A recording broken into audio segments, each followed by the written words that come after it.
The next tool for profit and control is war. Since the inception of the Federal Reserve in 1913, a number of large and small wars have commenced. The three most pronounced were World War I, World War II, and Vietnam. World War I. In 1914, European wars broke out centered around England and Germany. The American public wanted nothing to do with the war. In turn, President Woodrow Wilson publicly declared neutrality.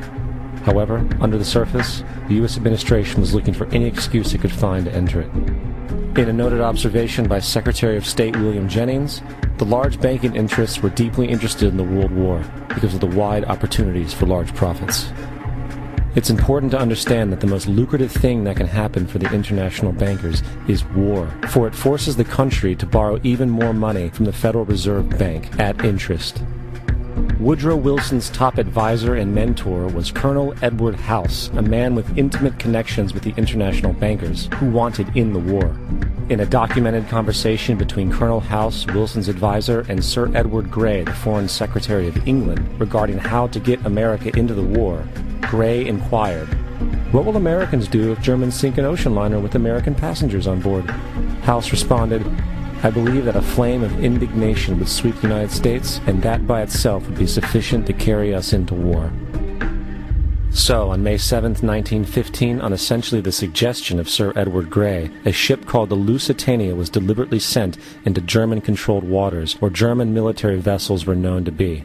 And, as expected, German U-boats torpedoed the ship, exploding stored ammunition, killing 1,200 people. To further understand the deliberate nature of this setup, the German embassy actually put advertisements in the New York Times telling people that if they boarded the Lusitania, they did so at their own risk, as such a ship sailing from America to England through the war zone would be liable to destruction. In turn, and as anticipated, the sinking of the Lusitania caused a wave of anger among the American population, and America entered the war a short time after. The First World War caused 323,000 American deaths. J.D. Rockefeller made $200 million off of it. Not to mention the war cost about $30 billion for America, most of which was borrowed from the Federal Reserve Bank at interest, furthering the profits of the international bankers. World War II. On December 7, 1941, Japan attacked the American fleet at Pearl Harbor, triggering our entry into that war. President Franklin D. Roosevelt declared the attack was a day that will live in infamy. A day of infamy indeed, but not because of the alleged surprise attack on Pearl Harbor. After 60 years of surfacing information, it is clear that not only was the attack on Pearl Harbor known weeks in advance, it was outright wanted and provoked. Roosevelt, whose family had been New York bankers since the 18th century, whose uncle Frederick was on the original Federal Reserve Board, was very sympathetic to the interests of the international bankers, and the interest was to enter the war, as we've seen, nothing is more profitable for international bankers than war. In a journal entry by Roosevelt's Secretary of War Henry Stimson, dated November 25, 1941, he documented a conversation he had with Roosevelt. The question was, how should we maneuver them into firing the first shot? It was desirable to make sure the Japanese be the ones to do this, so that there should remain no doubt as to who were the aggressors. In the months leading up to the attack on Pearl Harbor, Roosevelt had done almost everything in his power to anger the Japanese, showing a posture of aggression. He halted all of Japan's imports of American petroleum. He froze all the Japanese assets in the United States. He made public loans to nationalist China and supplied military aid to the British, both enemies of Japan in the war, which, by the way, is completely in violation of international war rules. And on December 4th, 3 days before the attack, Australian intelligence told Roosevelt about a Japanese task force moving towards Pearl Harbor. Roosevelt ignored it. So, as hoped and allowed, on December 7, 1941, Japan attacked Pearl Harbor, killing 2,400 soldiers. Before Pearl Harbor, 83% of the American public wanted nothing to do with the war. After Pearl Harbor, 1 million men volunteered for the war. It is important to note, Nazi Germany's war effort was largely supported by two organizations, one of which was called IG Farben. IG Farben produced 84% of Germany's explosives, and even the Zyklon B used in the concentration camps to kill millions. One of the unspoken partners of IG Farben was J.D. Rockefeller's Standard Oil Company in America. In fact, the German Air Force could not operate without a special additive patented by Rockefeller Standard Oil. The drastic bombing of London by Nazi Germany, for example, was made possible by a $20 million sale of fuel to IG Farben by the Rockefeller Standard Oil Company. This is just one small point on the topic of how American business funded both sides of World War II. One other treasonous organization worth mentioning is the Union Banking Corporation of New York City. Not only did it finance numerous aspects of Hitler's rise to power, along with actual materials during the war, it was also a Nazi money laundering bank, which was eventually exposed for having millions of dollars of Nazi money in its vaults. The Union Banking Corporation of New York was eventually seized for violations of the Trading with the Enemy Act. Guess who the director and vice president of the Union Bank was? Prescott Bush, our current president's grandfather, and of course our former president's father. Keep that in mind when considering the moral and political dispositions of the Bush family. Vietnam. The United States' official declaration of war on North Vietnam in 1964 came after an alleged incident involving 2 U.S. destroyers being attacked by North Vietnamese PT boats in the Gulf of Tonkin. This was known as the Gulf of Tonkin incident. This single situation was the catalytic pretext for massive troop deployment and full-fledged warfare.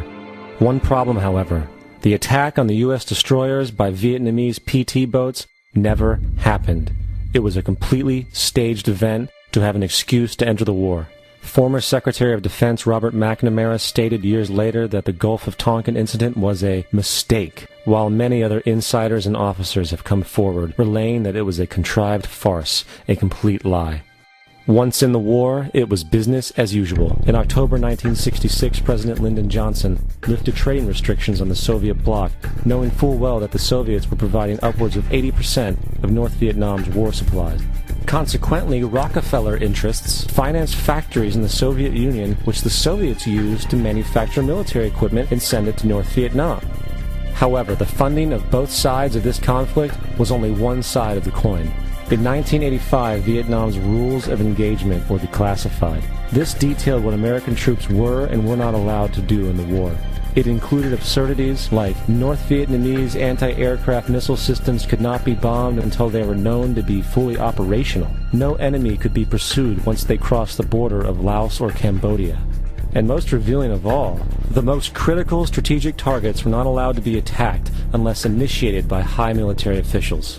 Apart from these imposed ludicrous limitations, North Vietnam was informed of these restrictions and therefore could base entire strategies around the limitations of the American forces.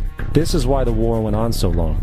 And the bottom line is this: the Vietnam War was never meant to be won, just sustained. This war for profit resulted in 58,000 American deaths and 3 million dead Vietnamese. So, where are we now?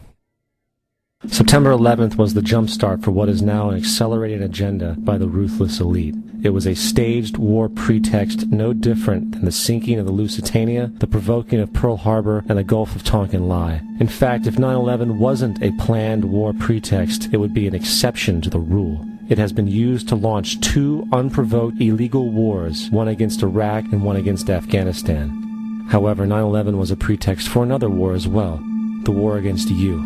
The Patriot Act, Homeland Security, the Military Tribunals Act, and other legislations are all completely and entirely designed to destroy your civil liberties and limit your ability to fight back against what is coming. Currently in the United States, unannounced to most brainwashed Americans, your home can be searched without a warrant, without you being home. You can in turn be arrested with no charges revealed to you, detained indefinitely with no access to a lawyer, and legally tortured, all under the suspicion that you might be a terrorist. If you need a painted picture of what is happening in this country, let's recognize how history repeats itself. In February 1933, Hitler staged a false flag attack, burning down his own German parliament building, the Reichstag, and blamed it on communist terrorists. Within the next few weeks, he passed the Enabling Act, which completely eradicated the German Constitution, destroying people's liberties. He then led a series of preemptive wars, all justified to the German people as necessary to maintaining homeland security.